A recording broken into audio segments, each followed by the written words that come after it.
Vamos lá, começando aqui nosso podcast Chameliano.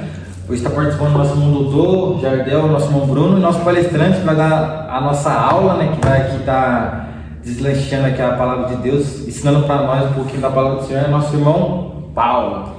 Pai do Senhor, meus irmãos. Amém. Missão complicada aí.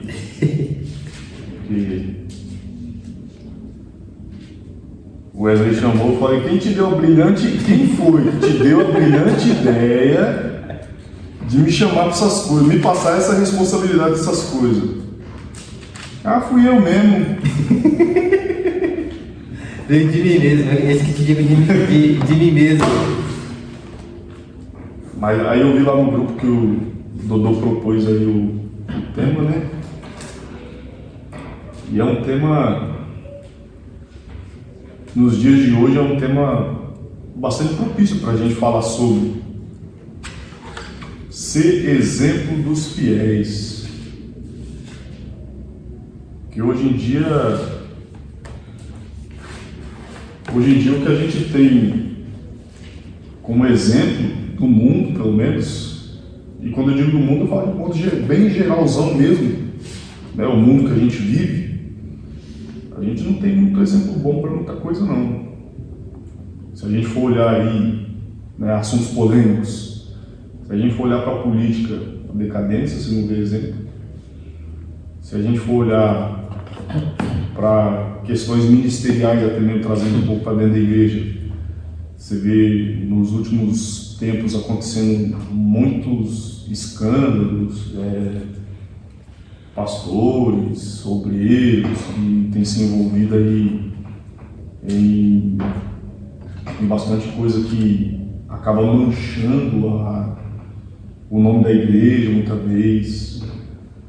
Então, em todas as áreas, você parte para a empresa, você vai na sua empresa, dificilmente você vai achar alguém que seja exemplo de alguma coisa da empresa. Às vezes nem o dono da empresa é exemplo de alguma coisa.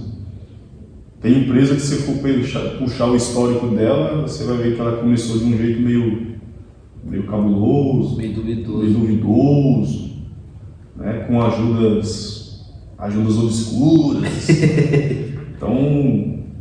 Então é difícil hoje em dia a gente falar de exemplo, ainda mais no meio jovem, e trazendo agora bem mais especificamente o meio evangélico, a gente jovem que tenta se espelhar em alguém, tenta observar alguém, tenta ver em alguém exemplo para ser seguido como servo de Deus. E por mais que seja difícil de encontrar, a gente encontra sim. Se a gente procurar direitinho, a gente tomar cuidado com quem a gente ouve, para quem a gente presta nossos ouvidos, a nossa atenção, para ouvir a administração, os louvores de alguém, de um cantor. Se a gente der uma pesquisada, uma filtrada boa, a gente vai encontrar bons exemplos, né? Aqui mesmo, na nossa congregação, eu cito tranquilamente o nosso pastor como um exemplo de homem de Deus. Não está aqui a pessoa do pastor Nilo, mas fica a menção do nome dele, porque eu tive a oportunidade de não só ser membro da igreja onde eu pastorei, mas também na vida cotidiana eu tive a oportunidade de trabalhar com ele na mesma empresa, na mesma sala, no mesmo setor. Então o convívio era meio que quase que 24 horas ali, dia todo. E você vê que a conduta dele é irrepreensível. Não tenho o que falar, tá? Eu particularmente fico até meio suspeito de falar, porque você não encontra na conduta do nosso pastor, graças a Deus por isso que o Senhor conserva ele assim sempre, mas você não encontra na conduta dele nada para você falar, pisou na bola, vacilou ali, tropeçou ali, não tem, você não encontra, entendeu? E para nós que congregamos com ele aqui, que estamos debaixo da autoridade espiritual dele, eu digo tranquilamente que pode ser tido aí para todos nós como nós jovens, né? E ele também não é tão velho assim, se não me engano ele tem 34 anos, parece. Mas é um homem que para nós mais jovens tranquilamente ele serve como um exemplo de homem de Deus. E acredito que não só homem de Deus. Você vê, o casamento dele é sólido. E eu vou falar dele aqui, depois ele vai assistir, mas você vê que o casamento dele é sólido, os filhos dele são filhos bem criados. Então, a conduta dele no dia a dia, como eu já comentei com vocês aqui, acabei de falar, não tenho o que tirar nem pôr da conduta dele. Então, dentro da igreja também, ministerialmente falando, você vê o crescimento que a igreja teve depois que, graças a Deus, depois que ele veio para cá. Então, como eu disse, se a gente procurar direitinho, a gente vai encontrar pessoas que servem de exemplo. Então, vocês querem, agora não vão me deixar falar sozinho? Comenta vocês. Que é bom te ouvir demais, cara. Não quebra o clima, não. Porque Não, o moço falando aí, tipo, pastor, né? Pastor que tem essa autoridade assim, né? Pelo amor de Deus, não para. Então vamos continuar então, vamos pro texto. O texto que o Dodô sugeriu aí, o texto que norteia o tema, 1 Timóteo, capítulo 4, versículo 12. Eu espero que o áudio esteja bom, senão não está enrolado. Eu espero que o áudio esteja bom, senão não está enrolado. Não, tá bom, tá certo sim. Tá perfeito. O Dodô sugeriu aí o tema aí, e o texto que norteia o tema, 1 Timóteo capítulo 4, versículo 12. Pode ler para nós aí, velho. Peraí que eu tô... Peraí, tava errado. Ixi, montando trabalho, ixi. 1 Timóteo 4, 12. Peraí, tava errado. Cadê? Ninguém despreze a tua juventude, mas se tu um exemplo dos fiéis, em palavra, em conservação, em caridade, em espírito, em fé, em pureza, até que eu chegue e dedique-se à leitura e à exortação e à doutrina. Certo. Então,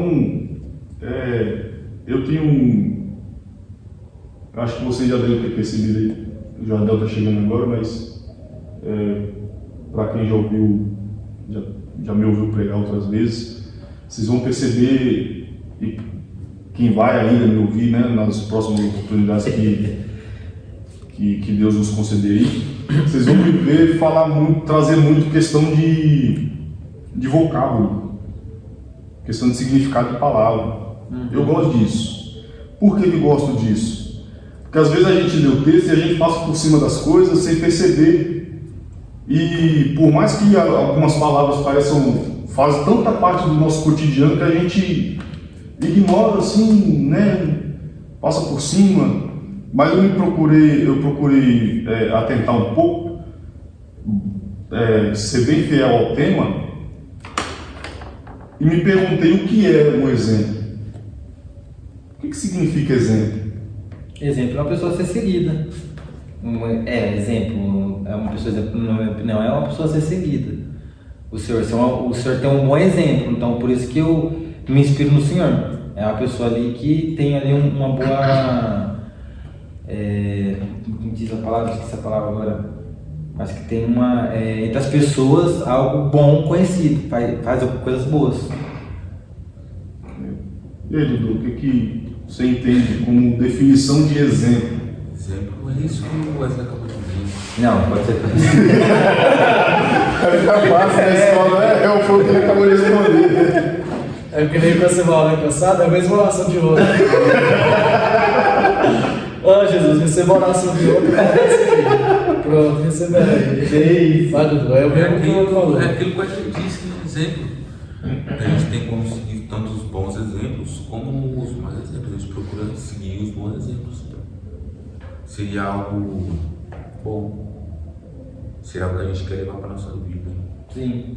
Top. E aí, Jardel?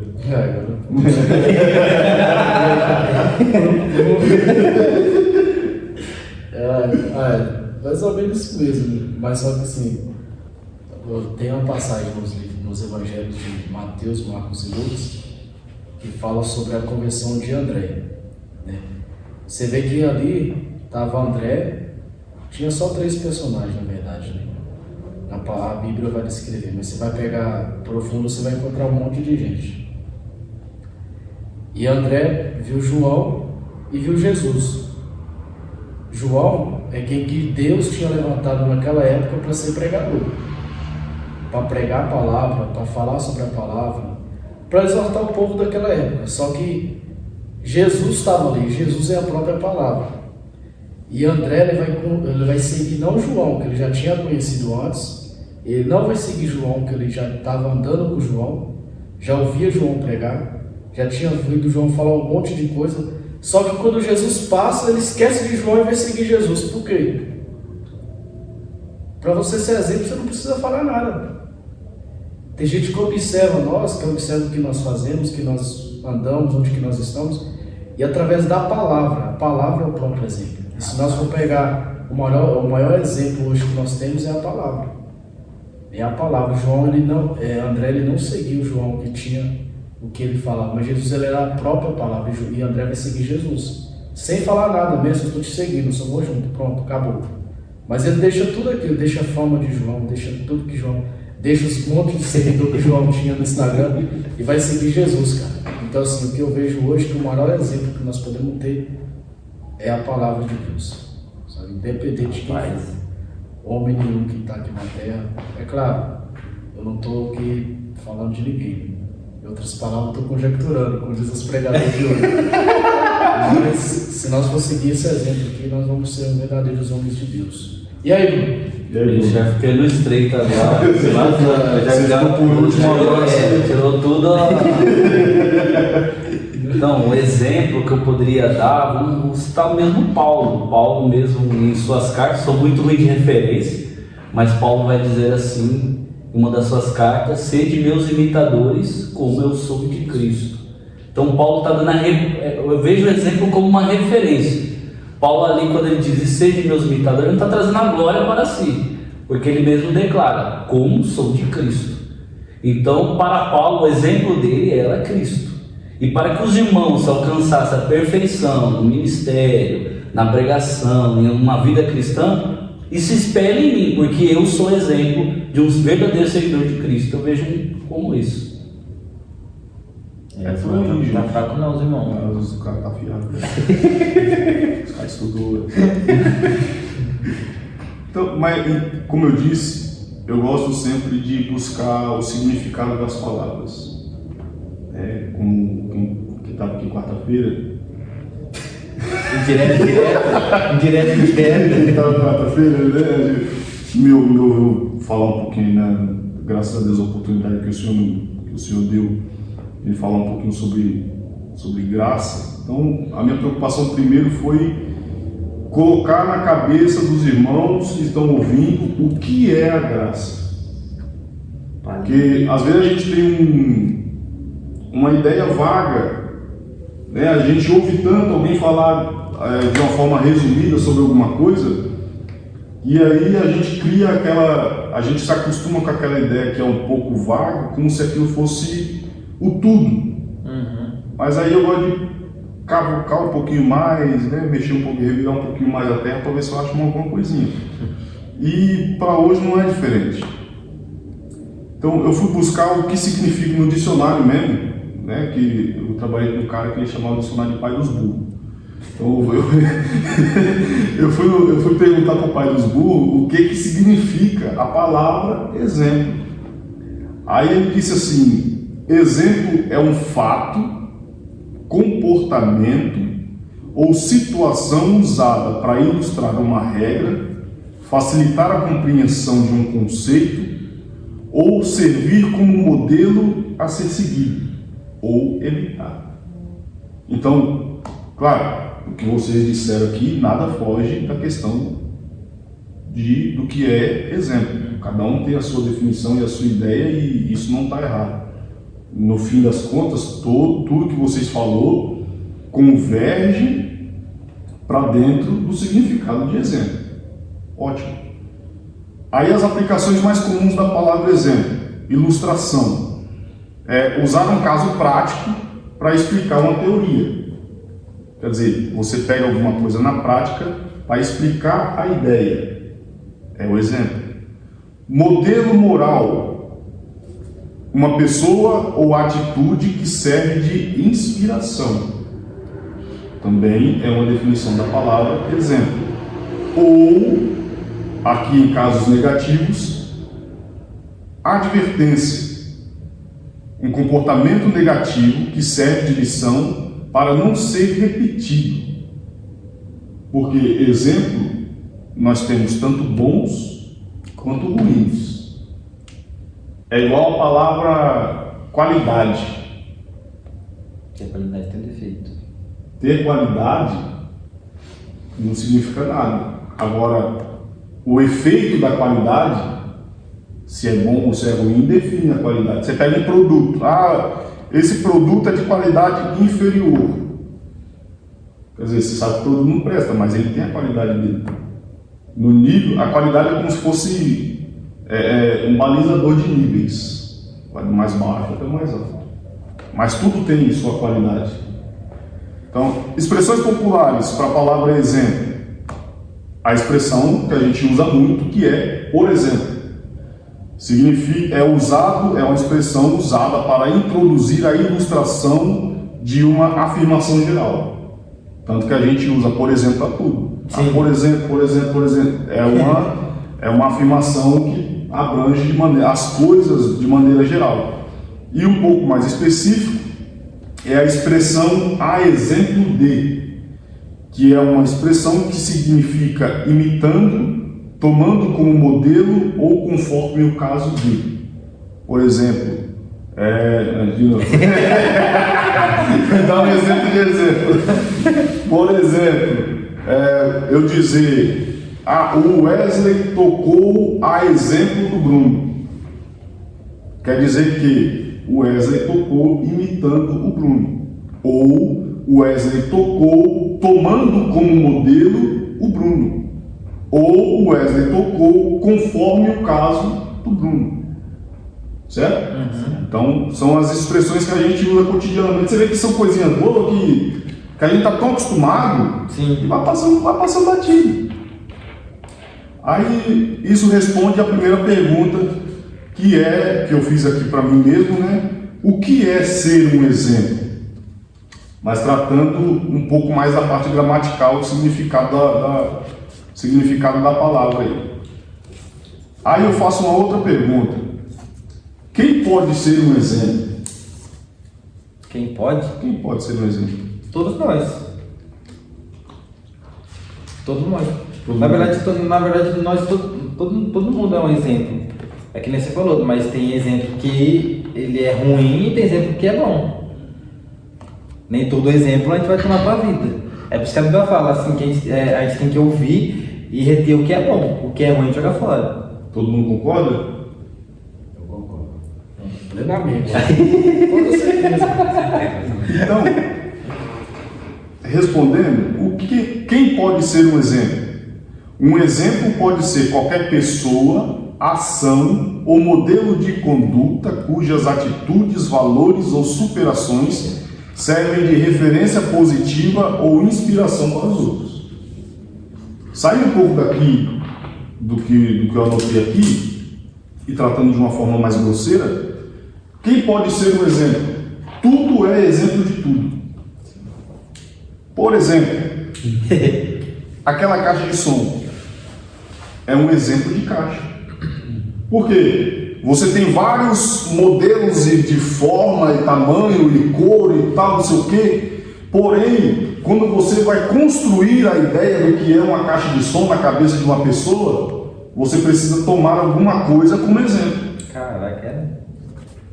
Então, independente das cores, modelo, tamanho, forma, se é redondo, se é quadrado, se é retangular, que nem a da série, que é um palitinho, né? É um modelo. Então, é um exemplo do que é uma caixa de som. Certo? Certo, isso. Então, o que a gente tem aqui, exemplo pode ser, aí tratando uma questão de pessoas, exemplo pode ser qualquer pessoa, qualquer ação, qualquer modelo de conduta cujas atitudes, valores ou superações servem de referência positiva ou inspiração para os outros. E o que eu não coloquei aqui é que também serve de referência negativa.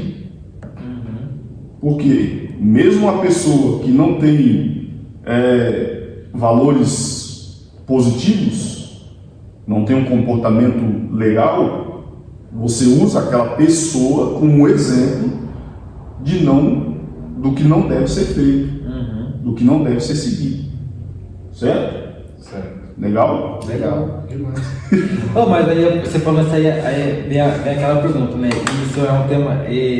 Estava até falando com o Dodô que é um tema muito interessante. E você falou sobre exemplos negativos e positivos, aí me vem aquela pergunta, que depois fica na mente. Se nós olharmos para a nossa sociedade, tanto na igreja como fora, a gente vê que a gente está rodeado de exemplos bons e negativos, né? Tanto que a gente vê, né, um mundo de gente que usa droga, gente que não faz as coisas. E porque assim, porque é mais fácil a pessoa tender pro que é mal, pegar o exemplo ruim, do que pegar o exemplo bom? Porque a gente, né, nós seres humanos tem essa tendência de seguir, de querer estar junto de gente que faz errado do que fazer o certo. Por que a gente tem essa natureza? Porque a natureza humana influenciada pelo pecado, imagine. Já viu bonsai? Não. Aquelas árvorezinhas japonesas que é um negócio. Tá. O nome daquilo ali é bonsai. O que o japonês faz com o bonsai quando ele está crescendo? Eles pegam um tipo de cabo, eu não sei se é um cabo metálico, o que é, se é de nylon, não lembro exatamente agora. Mas o importante para a gente é o quê? O japonês pega o bonsai, enquanto o bonsai está crescendo e começa a formar os galhos, ele começa a amarrar o galho e puxar. Para quê? Para o galho ir para onde ele quer. Beleza? O que isso tem a ver com a gente? A gente era um bonsai.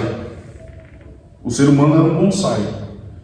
O que o pecado fez? Ao invés de deixar crescer como deveria crescer, e como deveria crescer? Como Deus projetou para ser. Certo? Porque Deus, se fosse para Deus criar o ser humano pecador, ele teria feito Adão pecador desde o início. Mas não foi assim. Adão se tornou pecador por atitudes próprias, por desejo livre dele mesmo. Então o que o pecado faz? Adão era um bonsai. O que o pecado fez? Amarrou Adão e falou: agora você vai inclinar para cá. É por isso que Paulo vai dizer: o bem que eu quero fazer, eu não faço. Mas o mal que eu não quero, esse eu já fiz. Por quê? Porque a natureza humana está inclinada para o pecado. Por isso também Paulo diz aos romanos: não tem ninguém que busque a Deus. Por quê? Porque o pecado interrompeu essa ligação. E o desejo do ser humano, a partir do momento que o pecado interrompeu essa ligação, foi continuar praticando pecado. Por quê? O que você prefere? Aquele hamburgão bonito, com as fationes de bacon, a porção de batata, uma garrafa de coca, ou jejuar um dia inteiro? Não, um lanchão, né? Um lanchão. Por quê? Porque a sua carne está inclinada para o lanche. Mas o espírito que combate contra a carne está inclinado para o jejum, a consagração. Só que, como a gente tem o adversário das nossas almas, e ele sabe os nossos pontos fracos, é lá que ele bate. Quer dizer, pô, Wesley, não, ele vai jejuar hoje não, Wesley. Eu sei que você gosta do hamburgão, então vou colocar um bem top na sua frente. Você vai perder seu jejum agora. Tô ferrado. Qualquer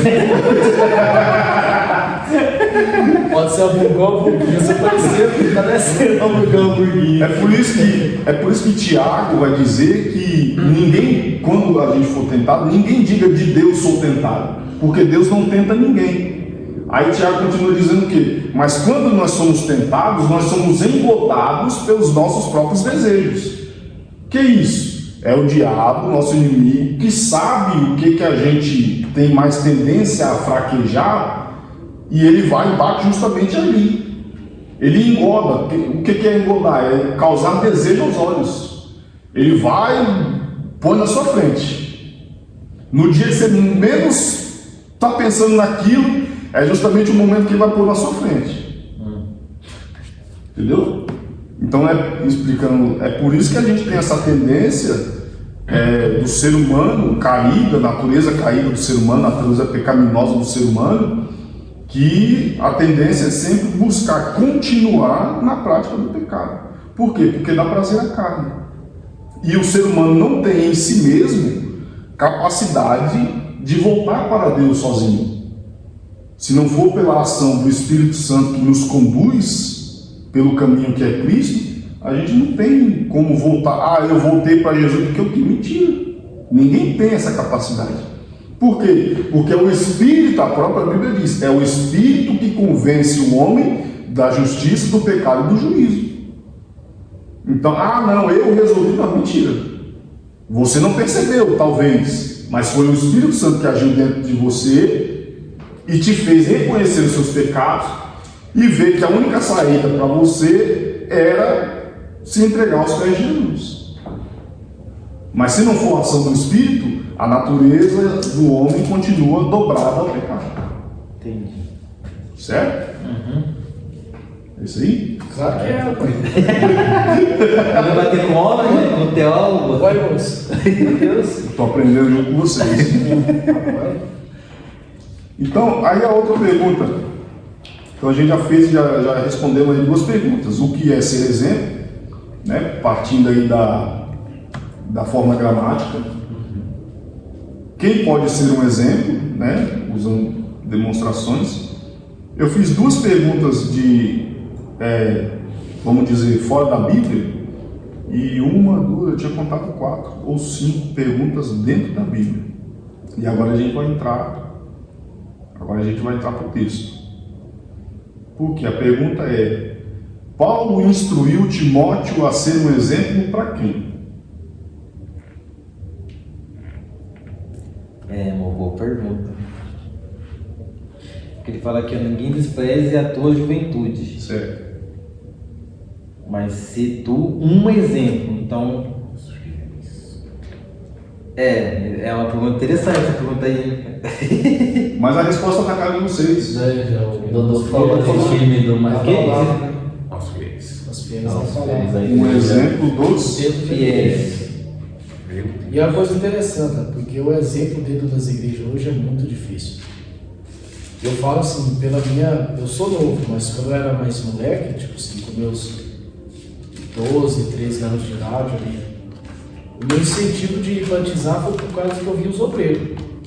Então assim, dentro da igreja você pergunta a criançada se vocês têm vontade de ser obreiro, elas não querem mais. É porque os obreiros não estão dando exemplo.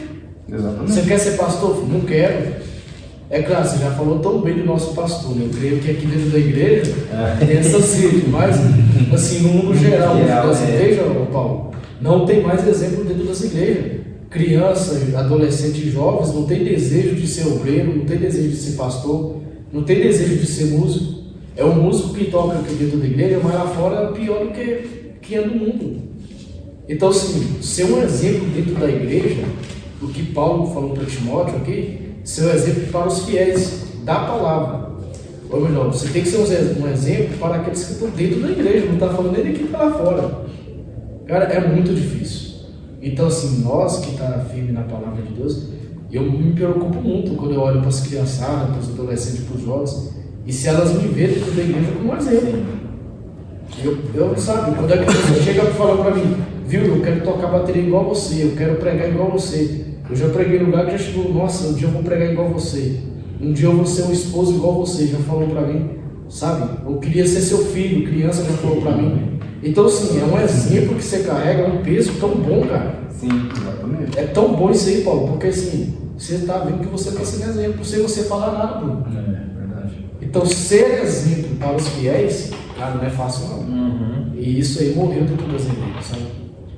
Mas não vai levantar esse nível. É interessante, o Jorge falando isso aí, eu me lembrei do meu pai, né?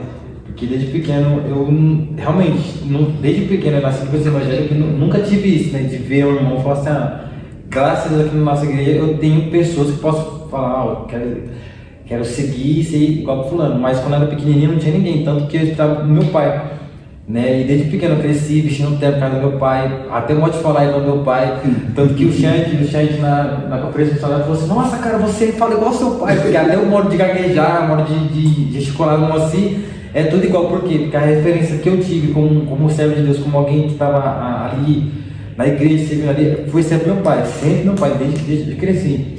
E isso é importante, né? Eu não sou pai, né? Mas o Jardel é pai, isso é pai, e isso é importante, né? A gente trazer para o nosso filho, a maior referência que nosso filho tem que ter é futuramente você pai em nome de Jesus. Amém. Receba a solução. É dos pais, né? O filho ver, né? E foi o que o Jardel falou. Às vezes as crianças não quer ser pastor, não quer ser obreiro porque não vê o obreiro servindo. Ah, não quero ser porque não vejo. Ah, a pessoa nem ora, porque você é igual fulano. Então, e eu via muito meu pai de madrugada, eu sempre acordava de madrugada, meu pai estava com a mão na cabeça, eu acordava dessultado. E eu sempre cresci querendo ser como meu pai por conta disso, por ver, não por ele falar que fazia, mas por eu ver que ele fazia. Acordava de madrugada, meu pai estava lá orando. Às vezes meu pai, do nada, meu pai prendendo demônio na casa. Eu ficava até com medo, falava, oxe, tem por aqui em casa. Eu não sozinho não.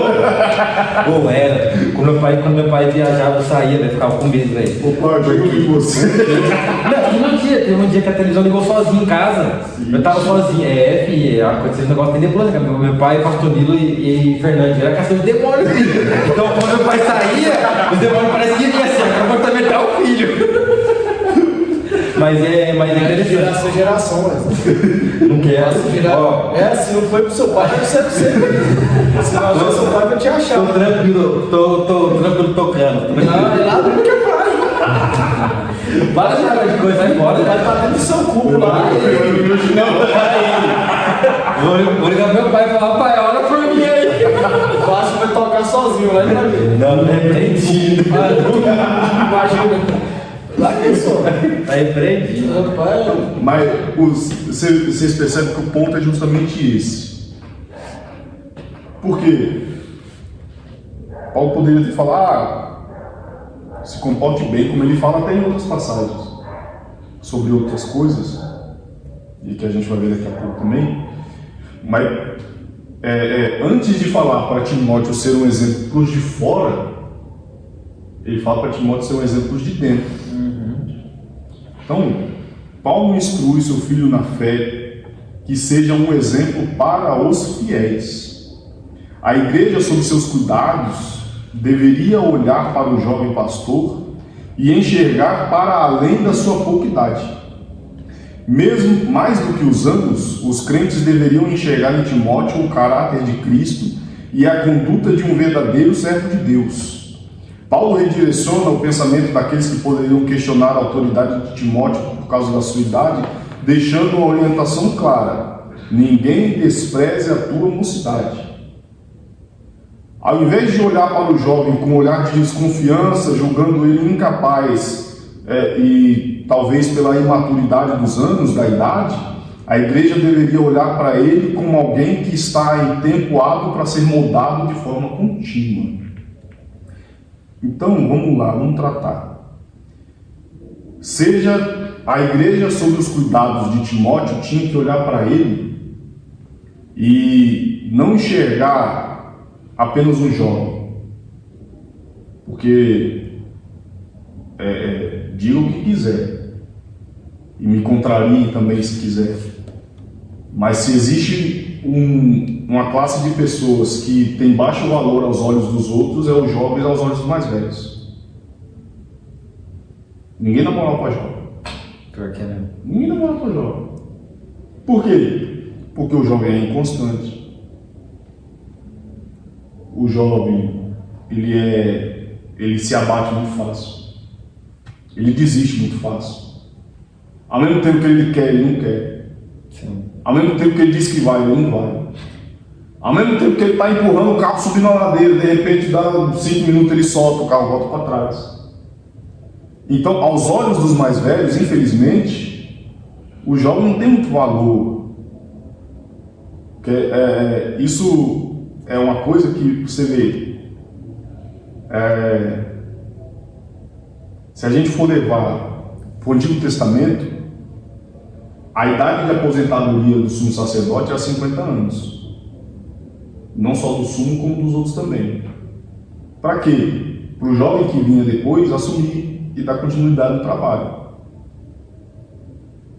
Se a gente trouxer para hoje, quantos pastores, cabeça branca, quase não aguentam andar, alguns, mal conseguem se locomover, mal conseguem falar, mas não larga o osso, não sai da cadeira, não deixa alguém mais jovem assumir.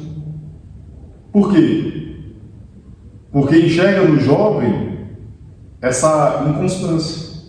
Acha que o jovem, por ser jovem, não dá conta do recado. Mas aí, se a gente for levar para dentro da Bíblia de volta, primeira epístola de João, capítulo, se não me falha a memória, número 2 ou 3. Eu vos escrevi, jovens, porque sois fortes. Ou seja, a força motriz da igreja está nos braços de quem? João. Vamos falar? É só, Paulo, que assim, é muito. Eu concordo plenamente com você sobre a geração mais velha ter essa visão sobre os jovens. Só que assim, eu fui líder de jovens há muito tempo, o que eu tenho percebido? Lá atrás, essa geração que hoje vê os jovens dessa maneira, lá atrás, alguns anos atrás, eles viviam num tempo, é claro, cada geração é uma geração, e cada tempo é cada tempo, e todo mundo tem as mesmas oportunidades. Você tem a oportunidade de ser uma pessoa boa e ser uma pessoa ruim, isso aí todo mundo vai ter. Porém, hoje, o que o jovem ele acha de formação, de oportunidade, é muita coisa, muito fácil para ele não ser constante, é muito fácil para ele não ficar dentro da igreja. Antigamente, eu lembro que os pais, com os jovens, para vir para a igreja, os jovens vinham arrastados, mas vinham. Os caras não tinham celular, não tinham televisão, não tinham essas coisas. E eles tinham tempo para ir para a igreja. E como ia tanto, e era tanta força que ia, que no tempo o Espírito Santo trabalhava, o cara ia lá e se convertia e ficava na igreja. E hoje não, cara, hoje os jovens têm oportunidade de tudo. E isso tira o tempo do jovem também. Sabe, eu não estou dando desculpa nisso por causa dos jovens serem constantes, mas a própria Bíblia fala que no final do tempo aconteceu o quê? Nós estamos no final dos tempos, cara. O amor de mundo se esfriaria. E não precisa ser dos mais velhos, que já viviam tempos e tempos não.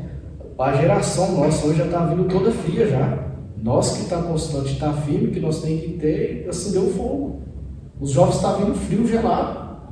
Você pega um jovem aí, ó, o cara já está todo vapor na igreja, tá o cara mais desanimado da igreja. Então assim, muitos caras que estão na igreja aqui há muito tempo, que está na cadeira, que serve a Deus, que pastoreia o rebanho ainda, às vezes ele vê isso, vê um jovem que chega morrendo na igreja, que era para vir todo o vapor, mas não vem. É por isso que você vê muitos jovens aí tendo oportunidade, entendeu? Porque é constante ainda. E igual você falou, se a gente procurar ainda, vai achar um ou dois, mas de 10 é um, cara. De 10 é um. E essa semana não, faz um tempo já que houve uma pregação do Eliseu Rodrigues, né? Que ele estava falando justamente sobre isso, né? Sobre a geração que gosta de ficar, eu sou coitadinho. E ele falou assim, e o Eliseu Rodrigues agora, ele eu sou coitadinho, Jesus. Ele fala justamente sobre isso, né? O fato de a gente sempre se vitimizar. E a gente olha aqui, o Jorge já falou, né? Passa por dificuldade, já vem cansado. E é aquilo que eu falo em casa, né? Pra mim, que às vezes a gente passa. Todo casal passa, né, por um momento de tribulação, ainda mais quando é casal novo, a primeira fase de adaptação para um ao outro, ela tem aquela fase meio complicada. E eu sempre falo para ela que a gente não tem que ficar olhando a dificuldade, que aquilo ali é para amadurecer, é para forjar. Então, tem muito... Estou mostrando a marca aqui da propaganda. Patrocinar na próxima vez aí, ó. É desse que nós gostamos, Black.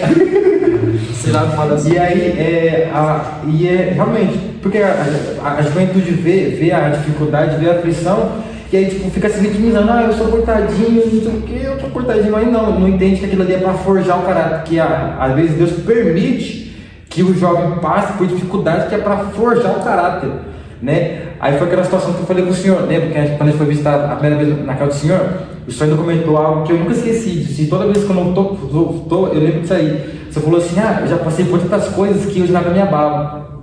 Você falou isso na casa, quando a gente estava falando sobre dificuldade, e o senhor tinha acabado de perder emprego, daqui a pouco a Malu perdeu emprego, eu falei, e o senhor está preocupado? Você falou assim, já passou tantas coisas na minha vida, tantos furacão, que nada mais me abala. E isso que o jovem tem que ter nessa geração de hoje, nós já temos que ter isso. Tipo, passar por situação difícil, sim, a gente vai ficar triste, sim, vai ficar. Só que a gente tem que entender que somos filhos do rei. E sendo filho do rei, a gente tem que depositar nossa confiança no Senhor. A própria Bíblia ela fala isso, né? Que a gente tem que deixar nossa ansiedade de lado, nossos medos de lado e confiar no Senhor, porque o Senhor em todo momento cuida de nós. E é por isso que a gente não vê, que nem o Jardel falou, o jovem vem muito para a igreja cansado, e por isso que a gente não tem essa. E é por conta dos poucos que vêm para a igreja cansado, os poucos remanescentes, a gente dá para contar nos dedos os remanescentes, não tem essa oportunidade. Por quê? Porque como a geração, juventude que está cansada, os poucos que está ali lutando para não se igualar à geração caída, não tem essa oportunidade. Só que é uma coisa para se analisar. Os olhos se misturam em todo mundo. Sim. Aí generaliza todo jovem. Não, todo jovem é cansado. E o complicado também, pegando outro ponto, é que muitas vezes nós jovens que falam, eu sou cansado. E tipo, isso mata com um jovem que não é cansado, né? Que nem eu sou jovem, mas eu não me considero um jovem, eu me considero um adolescente. Por isso que eu falo. Porque, não, eu falo da energia, da disposição. Porque se você falar que você é um jovem, eu vou falar, não, você é um jovem cansado. Mas não, eu sou um jovem cheio de disposição. Porque a gente fala que nós é adolescente, porque se falar que nós é jovem, vai falar, então você é cansado. Porque já entrou na visão da geração mais velha do que a gente, de que jovem é cansado, que jovem não tem disposição para nada, que não vai para frente, que é inconstante. Mas não, tem ainda aqueles remanescentes que estão lutando para quebrar essa imagem. E quando eu falo dos velhinhos cabeça branca, não é de forma pejorativa, mas, quer dizer, falta o que eu enxergo particularmente falando, não sou o dono da razão, por isso que eu disse, se quiser até pode discordar de mim, mas eu vejo que falta um pouco de abertura de porta para os mais jovens. Claro, existem jovens e jovens. Sim. Que tem os dispostos e os cansados. Só que não é tão difícil identificar os dispostos, como também não é tão difícil identificar os cansados. Os cansados, o que a gente tem que fazer? A Bíblia diz para a gente ter paciência com os fracos na fé. Tratando com amor, ter cuidado deles. Raça de víbora. já pega pesado, já. Não. Só que os dispostos, aqueles que a gente vê claramente que o cara está querendo alguma coisa, eu acho que essa galera mais velha, graças a Deus que a gente tem eles aí, porque conservam a grande maioria esmagadora deles, dos mais velhos, dos velhinhos de cabeça branca, que graças a Deus a gente ainda tem por aí, a grande maioria deles falta pegar um pouco na mão dos que querem, fala, já que você quer, então senta aqui. Por quê? Vamos olhar para o texto? E de fazer discípulo. Isso mesmo. Só que falta. Isso é visão minha, tá? Ninguém precisa concordar comigo. Mas falta um velhinho que pega no braço do mais novo. Então vamos lá, meu filho, já que você quer, então eu vou te mostrar como que o negócio. Então senta aqui do meu lado que agora eu vou Fale, já tá se É um cansando. negócio bonito, cara. Não falta um velhinho de pegar no braço dos mais novos. Lá em Minas, o pastor que eu tinha, na época que eu tava lá, ele tinha 89 anos. Então, 89 com 5. 94. Com 94 hoje que ele tem. Mas pensa no velhinho, não tinha nem cabelo, porque não tinha nada. Nem dente, coitado. É velho mesmo. Assim, ó. Sabe o que ele fazia comigo? Ele tinha uma fazenda. Ele levava eu pra fazenda e fazia eu pregar pras vacas. Oxi. Ele falava, finge que as vacas é o rebanho. E eu vou ficar ouvindo. Quando você estiver pregando bem, aí você vai pregar na igreja. Olha. O pastor falava, fazia dele comigo, o velhinho não. Eu saía com ele, às vezes, eu falava, você vai pregar, prega pra mim. E pensa numa coisa difícil, cara. O pastor colocasse de frente dele e falar pra você pregar assim pra ele. E ele escolheu o texto ainda, na hora. Você tinha que pegar o texto que ele escolhia? Tinha que pregar o texto que ele escolhia. Mas não dava nem um tempo pra você escutar. Não, é na hora. Aí eu falei, eu abri aqui a Bíblia assim, ó. Ele procurava só no Antigo Testamento. Ele negócio do Novo Testamento. Só Falava assim, você vai aprender a pregar no Antigo Testamento. É por isso que a maioria das vezes que eu prego é mais no mais no Antigo. No Antigo Depois você Testamento. já não, tá Esse dia eu preguei mais no Novo. Mas ele falava, abriu um texto aqui do nada, cara. Um dia ele mandou pregar sobre as pragas do Egito. Eu falei, que praga é essa? Era uma praga mesmo. Não, mas aí você tá entrando no nível de alguém que pregou sobre a bênção apostólica aí, que eu fiquei sabendo. Não, eu tô falando pra você, Wesley. O cara abriu lá e mandou, você vai pregar assim. Ele falava, você fala assim. E eu vi ele falando, você vai pregar agora sobre as pragas. E ali que eu aprendi o que era. Depois aí surgiu a curiosidade depois, de você procurar saber o que era e tal e tal. E ele ficava rindo pra gente ainda, rapaz. Ficava rindo. Aí um dia passou o tempo, ó, quase um ano isso aí. Aí depois do nada na igreja também falou, hoje a palavra é com o nosso irmão Jardel. Eita. 15 anos. Eu já vou pregar um gancho aqui, já vou falar um pouco. Desculpa aí, pô. Não vai. 15 anos de idade. Aí fui preguei 15 anos de idade, primeira vez na igreja, lotada a igreja lá. Culto de domingo à noite. Preguei. Aí fui, preguei e tal. Passou depois de uma semana, tá assim, você tá preparado. Foi e me deu uma igrejinha pra me dirigir ainda. Com 15 anos? Com 16, já tinha 16 já. Era 28 igrejas nas roças espalhadas. Tinha a igreja que aqui chama Sedley, lá também, lá chamava de mãe querida. Lá a igreja mais grande que essa, mais além do templo. Vou mostrar a foto pra vocês lá. E no meio dos matos assim, ó. Ele falou, já que não tem obreiro para dirigir essa igreja, porque é tanta igreja que não tinha mais obreiro. Não é porque não tinha obreiro que não queria, os que queriam já estavam tudo lá. Aí ele falou, tem uma igreja lá que não tem ninguém para ir, porque o irmão não está dando conta, não tem mais obreiro para mandar para lá. Foi e falou, você vai, você sabe dirigir moto? Me deu a motinha, peguei minha Bíblia e comecei a dirigir a igreja com 16 anos. Eita. 16, fiquei 2 anos dirigindo a igreja. Você imagina o que é você sentar assim na sala, um casal de 40, 50 anos perguntando você aconselhar um casal com 16 anos, você orientar jovem, imagina. Rapaz, isso aí eu não sabia não, hein? E é uma experiência. Nós tá com ouro aqui em casa, aqui na nossa casa. Olha, eu chegava na igreja, os obreiros estavam tudo lá já, a igreja limpa, cheirosa, só tinha uma caixa, um microfone, o público não tinha nada de instrumento, tinha só um pandeirinho que o irmão tocava lá, mas era uma beleza. Chegava lá, só tinha um obreiro de pé só, na porta da entrada. A igreja toda já estava de joelho orando, todo mundo orando já, eu chegava, aí eu ajoelhava para orar, aí quando eu tocava o sininho, aí todo mundo levantava. Da hora. Na época do sino ainda? Eu sou do tempo do sino. Eu também, eu fui pastor Berto, eu peguei e tocava assim, todo mundo levantava. Aí eu batia o sininho, aí os irmãos levantavam, aí eu dava sequência no culto. Tô falando pra você, cara, 2 anos. 2 anos. Eu fui lá em Minas agora, recente, em janeiro, aí eu fui lá na igrejinha lá agora. Os irmãos, agora já passou todo mundo, né? A maioria era velho, alguns morreram e tal, mas os jovens que daquela época lá, tá tudo lá ainda. Graças a Deus. Cara, e foi uma bênção, viu? Mas eu Eu preguei de peguei igreja. 16 anos. Jesus. E a primeira pregação minha foi pra vaca. Então, vocês veem que o que falta pra gente hoje é exatamente o que Paulo fez com Timóteo. Sim. Vem cá, já que você quer, então eu vou te ensinar. Quando vê que está apto, mesma coisa. Se não me falha a memória, Timóteo foi pastor da igreja de Éfeso. Sim. Quer dizer, chegou num ponto que não, está apto, está pronto. Teve quem ensinasse, teve um professor que formasse, se dispôs a aprender, era um jovem que queria, então aprendeu e foi exercer aquilo que aprendeu. Então, Paulo vai dizer para os crentes da igreja, a primeira repreensão é primeiro para a igreja geral: ninguém despreze a tua mocidade.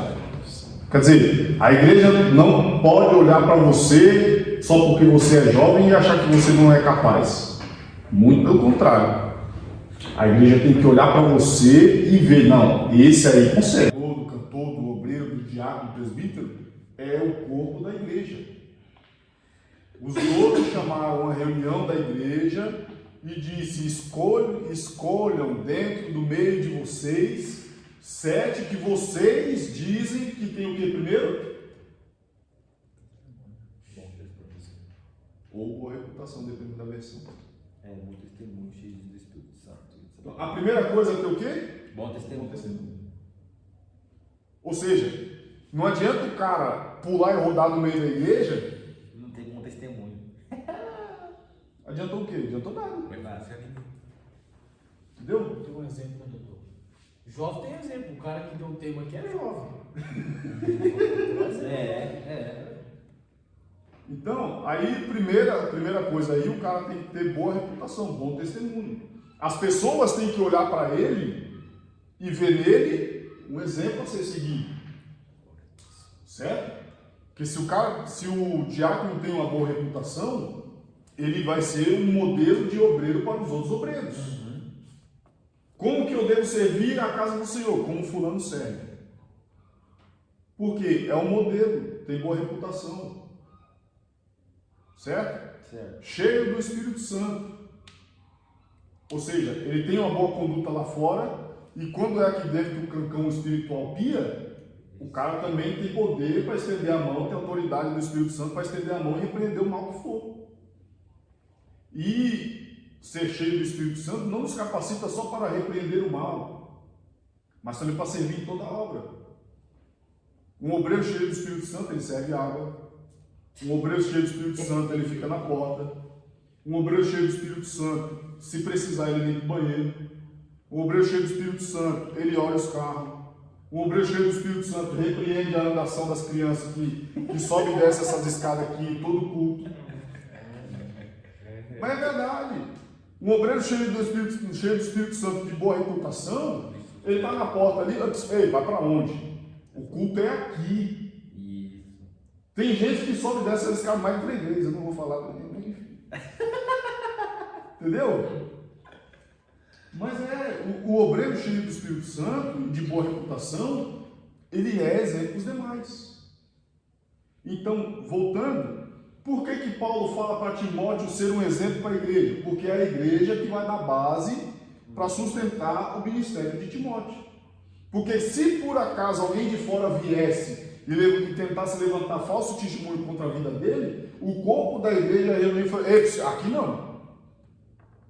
Posso sair fora daqui, diferente do que a igreja de Corinto fez com Paulo, quando a igreja recebeu um pessoalzinho que vinha de fora com cartinha de recomendação, não sei o que, dizendo que sou apóstolo também, mentiroso, e queria questionar a autoridade de Paulo, e a igreja permitiu isso. Diferente, com Timóteo era para ser diferente. Quer dizer, se eu sou um exemplo para os fiéis da minha igreja, quando alguém vier de fora tentar me caluniar, tentar levantar falso testemunho, tentar fazer alguma coisa contra a minha vida, quem primeiro vai me defender é a igreja que me conhece. Certo? Então, por isso que Paulo fala para Timóteo ser um bom exemplo para os fiéis. E é a igreja quem dá base para o nosso ministério. Então, primeiro, eu tenho que ser exemplo dentro de casa, para depois querer aparecer, botar a carinha na janela. Não adianta eu querer pregar fora, agenda, não sei o quê, e piriri pororó, por aí, sendo que a minha igreja não me sustenta. Porque aí liga para o pastor: ô pastor Nil, como que é o Wesley aí, o obreiro seu? O pastor já até coça a cabeça. Ele vai chegar no meio do bigode falhado dele e vai dar uma coçada. Só tem pelo dos lados. Eu acho que é por isso que no pastor não tem bigode, precisa ficar coçando assim. Tanto ficar coçando, pensando no obreiro que dá trabalho, eu acho que o pelo caiu. Chega mais uma aí. Mas aí, alguém liga de outra congregação: como que é fulano aí? É o pastor e a igreja quem vai dar a resposta, respaldo para fulano. Como que é o Bruno? Não, o Bruno é um obreiro exemplar, está sempre nos cultos, não falta, sempre que a gente precisa estar aqui. Ou seja, é um exemplo. Ou então caso contrário, não, Bruno, rapaz, se mexe com esse homem não. Isso aí não vem culto de quarta-feira, a gente chama para ele abrir a igreja, ele chega atrasado. Quando chega ainda, precisa dele não estar aqui. Entendeu? Então, quem vai sustentar ou não o meu ministério é a palavra da igreja. Por isso que eu, como obreiro, preciso ser um exemplo para os fiéis da minha igreja. Para quando eu botar a carinha na janela e querer aparecer para o mundo, a igreja por trás de mim me dá sustentação. Não, pode ir, pode chamar, pode levar, porque esse a gente garante. Porque primeiro é servo dentro de casa. Primeiro é exemplo dentro de casa. Vocês querem falar? Não. Já deu a tua opinião, já deu. Já não deixa passar não. Já deve ficar só aqui no tambo, aí ele gosta de estudar. Eu já percebi que já não deixa passar nada, vai, Jardel. Não vai já. Vai, Jardel. É que você mandou? Não, mas é interessante, porque o Paulo, Deus, né, na verdade, tão inteligente, cara, não tem o que falar. E Paulo, né, também não ouvi, porque ele manda Timóteo ser um exemplo dentro da congregação, dentro da igreja, trazendo para os nossos dias de hoje é igualzinho, né? Igual você já explicou muito bem aí.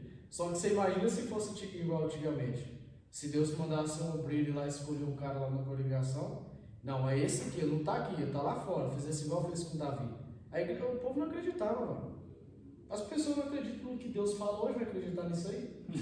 Porque Não acredita. Se Deus faz igual ele fez com Davi lá no meio do campo, não tem estatura, não tem marca nenhuma de guerra, e os irmãos que estavam tudo na beira da frente, nas cadeiras da frente, que não escolheu, ninguém acreditava. Mas a igreja que servia junto ali sabia. Exatamente. É igual você falou, você tem toda a razão, cara. A igreja, ela segura o nosso ministério na flor da pele. Sim. Entendeu? A igreja segura. Se Deus fosse fazer isso que nem fez com Davi, já era. Morria todo mundo, ninguém pregava. Aí uma pergunta que eu vou fazer para os casados, e o Dudu vai casar futuramente, em nome de Jesus, amém? Amém. Amém, Dudu. Casa não, qualquer churrasco. A pergunta que eu faço para nós obreiros como pegando o gancho do comentário que o Gabriel falou, que o exemplo vem de casa. As nossas esposas, elas param para nos ouvir pregar? Olha, eu vou falar da minha amiga. A amiga, quando eu tô me preparando uma mensagem lá, aí eu chamo ela, eu falo, amiga, olha que interessante. Ela já coloca ela já deita com o tapeceirinho e a coberta. Não é para dormir, velho. Aí eu tô lá pregando, na hora que eu vou lá. Eu já sei, eu até sei o que você deu pra ela. É Salmos, eu deitei e dormi. Isso aí eu sei que não.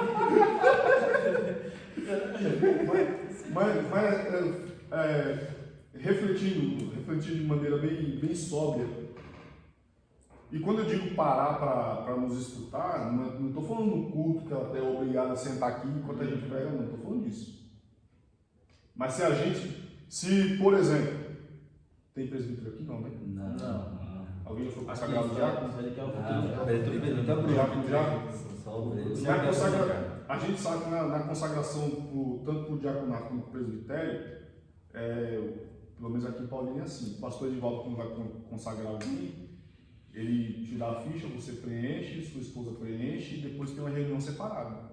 Só a mulher. E se ele perguntar para sua esposa, a senhora para ouvir os ensinamentos do seu marido? O que as nossas esposas dizem? Isso é interessante, que isso aí eu não falo de minha... Lembrando, o exemplo vem de casa. Sim. Eu sempre falei pra minha esposa, eu sempre falei assim pra ela que antes de pregar fora, antes de pregar na igreja, antes de pregar em qualquer lugar, eu quero ser em casa. Porque quem vai testificar meu ministério antes da igreja, primeiro é minha esposa. Porque ela que acorda comigo todos os dias, ela que me acompanha todos os dias, ela que me vê orando, ela que me vê estudando a palavra. Porque não adianta eu ser só aqui na igreja e também não ser em casa.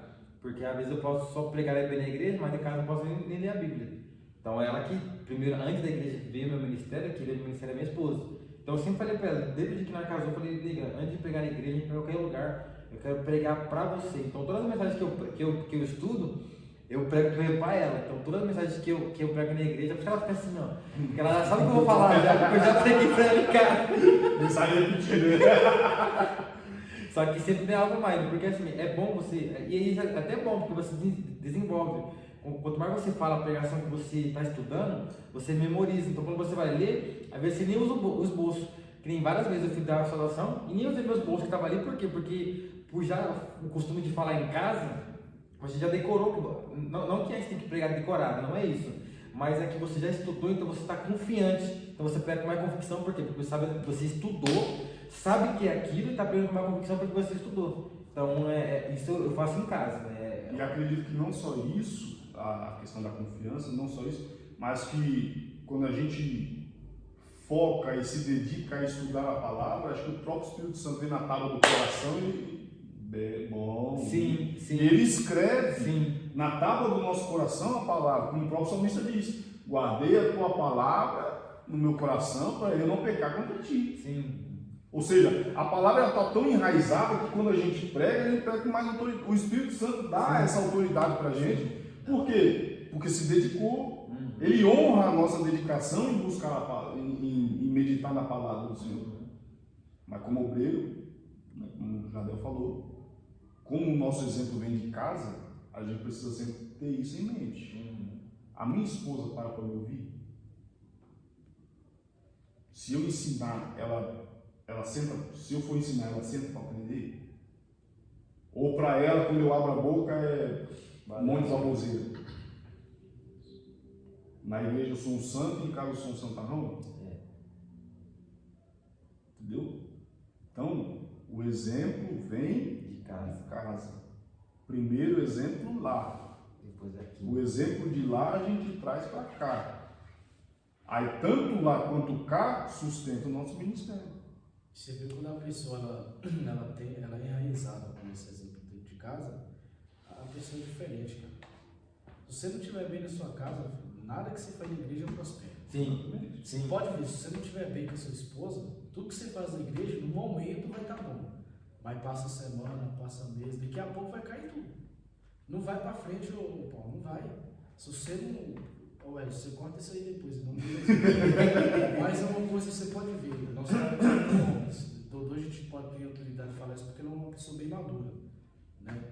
Mas, por exemplo, a gente que é casado, se a gente não tiver relação com a esposa da gente cai. É um exemplo para a gente entender. Então, assim, se a gente não tiver essa palavra dentro de casa, o que você vai pregar aqui? Exatamente. Nós que, por exemplo, a gente que é músico, que prega, sabe para tocar, a gente tem uma visão lá fora diferente das outras pessoas, velho. E sai para fora para pregar, você sai para fora para tocar, você sai para fora para fazer. Você serve aqui a primeira visão das igrejas, quem chega na igreja é quem? É os obreiros. Sim. E se você não tiver enraizado dentro de casa? E se você não tiver relação, por exemplo, com a sua esposa dentro de casa? Vai aparecer um irmão que vai entrar na igreja e vai olhar de você com um jeito diferente, você vai achar o quê? Que tá na maldade. Você está entendendo, Paulo? Sim. Porque o exemplo tem que ser de casa? Sim. Exatamente. E assim, a maioria dos obreiros, dos irmãos hoje que não permanece, que não está na mão do oleiro, é porque não tem esse exemplo dentro de casa, não é enraizado. Perde a essência dentro de casa e perde na igreja. Exatamente. Entendeu? Perde na essência dentro de casa e na igreja. Então, quando nós servimos realmente de exemplo, tanto em casa quanto na igreja, nossa casa reconhece isso e a igreja também reconhece isso. E é por isso que o sustento vem. Agora eu quero abrir antes da gente... E falta só... Ele está finalizando já, né? Tem mais duas perguntas só aqui para a gente responder. Só que antes da gente partir para as duas últimas perguntas, eu quero abrir uma questão aqui de conselho antes, que eu anotei aqui. A gente falou sobre ser reconhecido como exemplo, certo? Cuidado com o desejo excessivo por reconhecimento. Querer ser reconhecido a todo custo. Saul, Dodô, abre para nós aí, 1 Samuel 15:30. Uzias, Bruno, se puder, 2 Crônicas 26, do 16 ao 18. E o próprio Satanás, Aí, Isaías 14, 12 até o 15. Então, Saul, Uzias e o próprio Satanás ruíram e sucumbiram pelo desejo de reconhecimento. Pode aí no 15, 30 de 1 Samuel. Então Saul confessou: eu pequei, contudo eu te suplico, honra-me diante dos teus anciões do meu povo e diante de Israel, e volte comigo para que eu também adore ao Senhor teu Deus. E Samuel aquecendo e retomou a companhia de Saul e adorou ao Senhor. Então, o que Saul chamou Samuel para lutar? Diante dos olhos de quem? Dos anciãos Do meu povo. e do povo. Alguém lembra qual é o contexto aí? A guerra com os amalequitas era para ter matado tudo e todos, animal, criança, tudo. Tudo. O que Saul faz? Poupa o rei, Agag, e ainda permite, porque foi permissão dele, permite que o povo tome dos gados, das ovelhas, das vacas, com a desculpa de oferecer sacrifício a Deus. Aí quando Samuel dá uma catucada nele, ele reconhece: ah não, realmente eu pequei, mas volta comigo para o povo ver. Volta comigo. Os anciãos do povo, está todo mundo aí, o povo está tudo reunido, o exército está tudo reunido. Volta comigo. Para adorar quem? O teu Deus. Ele não tem nem a capacidade de dizer: vamos adorar ao nosso Deus comigo. Eu sei que eu errei, mas me perdoe, vamos adorar ao nosso Deus. Não, volta comigo para adorar o teu Deus. Quer dizer, nem a autoridade de Deus sobre ele mesmo, ele tem a capacidade de reconhecer. Mas ele quer o quê? Ser visto pelo povo. Não, Saul, Saul está vindo. E quer ainda se valer da imagem do profeta. Porque Samuel tinha a imagem de autoridade. Tanto que quando ele vai ungir Davi em Belém, a primeira pergunta que fazem para ele é de paz a tua vinda? É isso mesmo. A tua vinda é de paz? Você está vindo aqui para quê? O que aconteceu? Por quê? Porque era um exemplo. Um exemplo de homem, um exemplo de profeta, um exemplo de homem de Deus. Aí o que Saul quer? Não, o povo está todo mundo reunido aí, volta comigo para o povo ver. Para o povo ver que você me apoia. Para o povo ver que você está do meu lado. Desejo exacerbado por reconhecimento. Desejo descontrolado por ser reconhecido. E o que aconteceu? Caiu. Depois disso ele é rejeitado. Aí no capítulo, se não me falha, no capítulo 18, Deus vai falar para Samuel: até quando você vai continuar orando por Saul, sendo que eu não quero mais ele? Você vai ter dó dele até quando? Sendo que eu já rejeitei. Certo? É o nosso primeiro exemplo de cuidado. Uzias, por favor, 2 Crônicas 26, do 16 ao 18. Porém, havendo-se já fortificado, seu coração se exaltou até se corromper, e prevaricou contra o Senhor, seu Deus, porque entrou no templo do Senhor para queimar incenso no altar do incenso. Porém, o sacerdote Azarias entrou após ele, e com ele 80 sacerdotes do Senhor, varões valentes, e resistiram ao rei Uzias, e disseram-lhe: a ti, Uzias, não compete queimar incenso ao Senhor, senão os sacerdotes,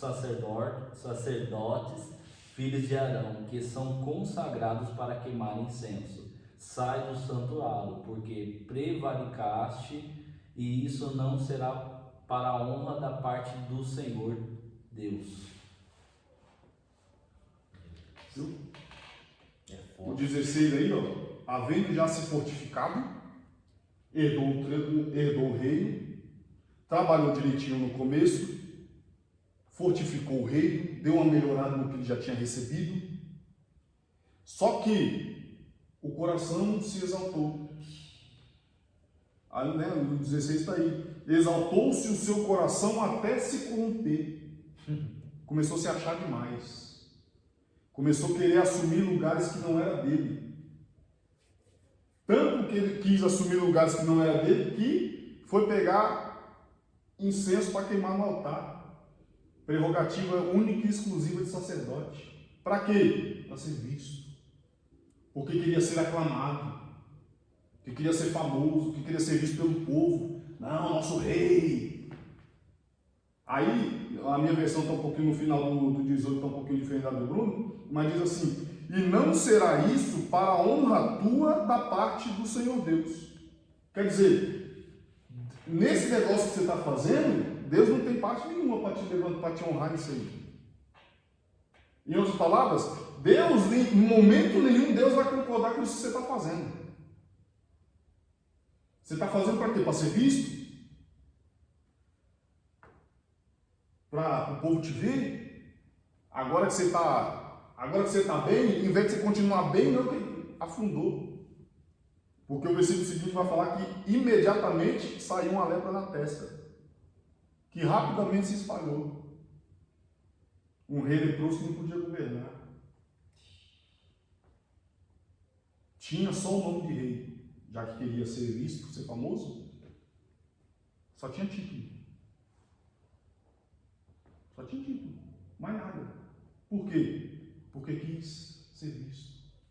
Se exaltou demais, quis aparecer demais. A girafa botou muita cabeça por cima do muro. Certo? E o terceiro nosso exemplo aí, Isaías 14, 12, até o 15.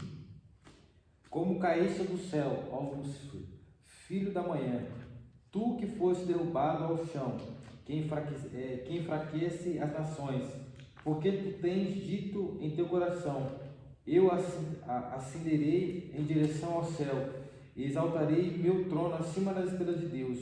Eu também sentarei sobre o monte da congregação, nos lados do norte. Eu ascenderei acima das alturas das nuvens. Eu serei semelhante ao Altíssimo, contudo serás derrubado ao inferno, para os lados do abismo.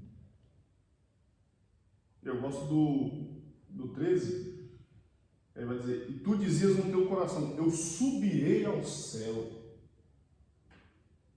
Quem sobe porque quer ser visto. Que é o Paulo. Subirei ao céu. Acima das estrelas de Deus. Queria se colocar acima de todos os anjos. Queria ser mais que Deus, né? Exaltarei o meu trono e no monte da congregação me assentarei. Fiz um trono para si, para ser visto pelos outros, para ser aplaudido pelos outros, para ser reconhecido pelos outros. Ah, esse é o cara mesmo. E foi tão reconhecido pelos outros que quando ele caiu, ele levou a terça parte junto com ele. Porque ainda teve os bobão ainda que, não, realmente, ele é o cara. E caiu junto. Queria ser visto junto, caiu junto. Ninguém subiu, mas todo mundo caiu. Por quê? Queria ser visto. Não, eu vou sentar o meu trono no lugar mais alto. Eu vou me posicionar na parte mais alta. Vou ser semelhante ao Altíssimo. Ele não é o cara, eu também vou ser. Deu certo? Não. Então nós temos aí 3 exemplos de cuidado com o desejo excessivo por reconhecimento. Porque uma coisa que o ministério gera para o obreiro que trabalha bem, é reconhecimento. Devemos ter cuidado com o desejo de ser reconhecidos. Como obreiro da casa de Deus, não podemos motivar as nossas ações e serviços pelo objetivo de ter algum tipo de reconhecimento ou elevação de status. O pior reconhecimento é aquele que desejamos receber. A pior forma de ser reconhecido é quando eu quero. Por quê?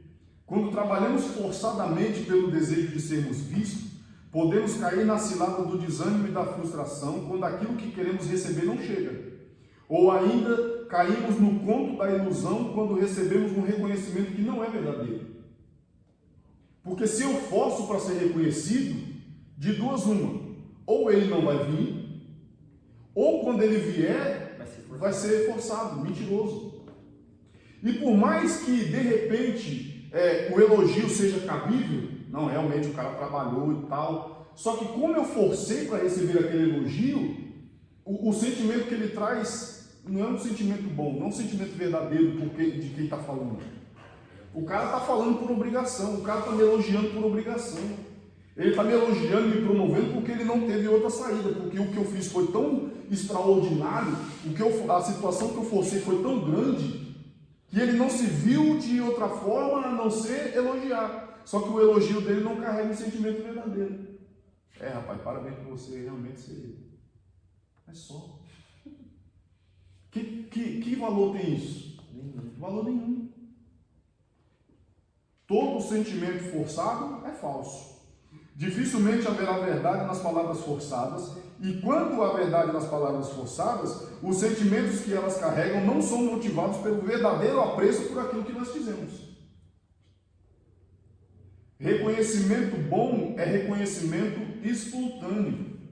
Quando não é forçado, quando não é causado de forma proposital.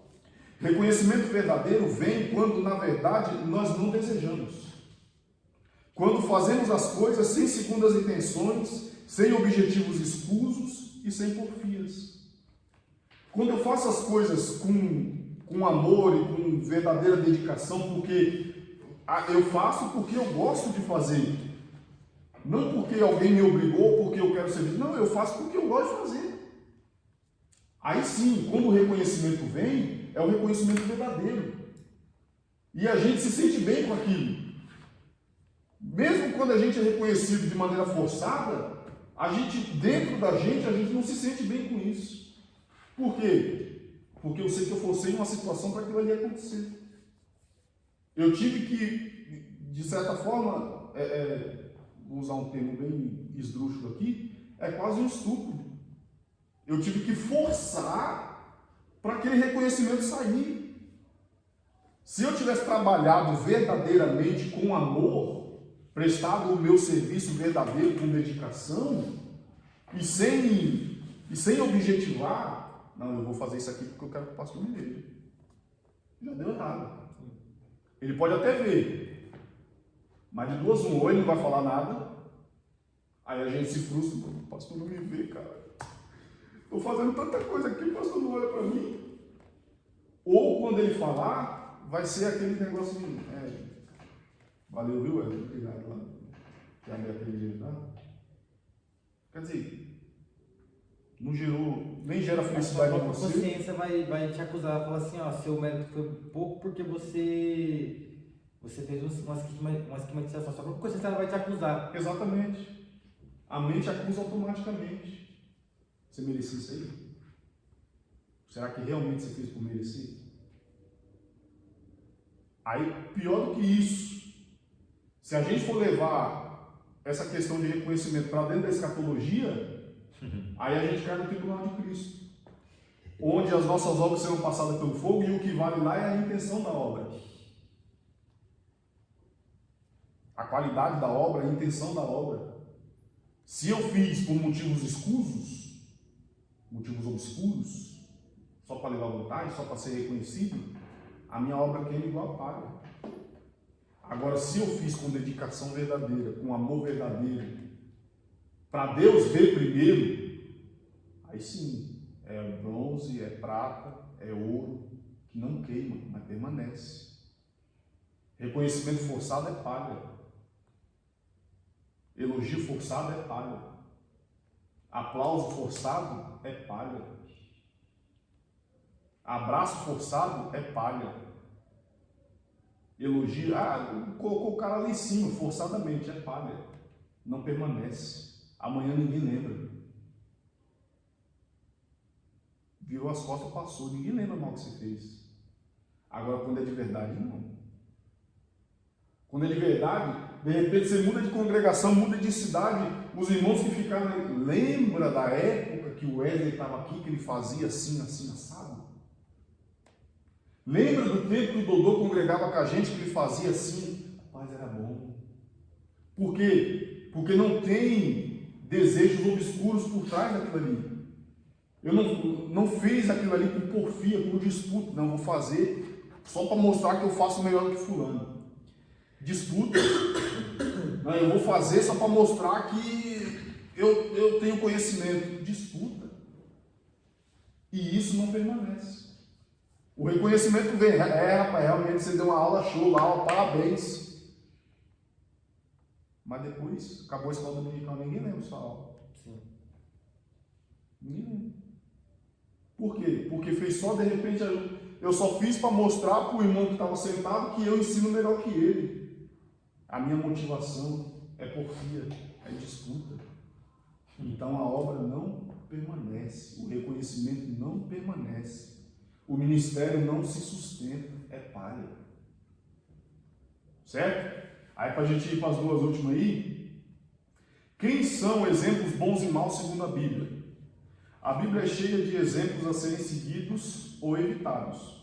Encontramos personagens diversos, nos quais podem ser seguidos em seus acertos, ou outros usados para nos ensinar como não agir. Foi Paulo quem ousou usar a frase, sejam meus imitadores. E pelo menos aí eu contei 1, 2, 3, 4 vezes que ele disse essa frase. 1 Coríntios 4,16, Efésios 5,1, Filipenses 3,17 e 2 Tessalonicenses, versículos 7 e 9. Ele escrevendo a carta, ele diz para a igreja, sejam meus imitadores. E em uma delas ele diz, porque eu sou imitador de Cristo. Ou seja, eu sou exemplo para vocês, porque Cristo é meu exemplo. Eu sigo o exemplo de Cristo, então vocês sigam o meu também, que vai dar certo. Encontramos ao longo das páginas da Bíblia diversos homens e mulheres que podem nos servir de exemplos a serem seguidos. Mas de uma forma sintetizada e unificada, encontramos grandes nomes na galeria dos heróis da fé de aos Hebreus capítulo 11, no versículo 4 ao 38. Quer um exemplo a ser seguido? Está ali. Os heróis da fé. Homens que eu gosto eu até anotei aqui, e talvez a melhor frase que defina esses exemplos esteja no versículo 38, quando diz, homens dos quais o mundo não era digno.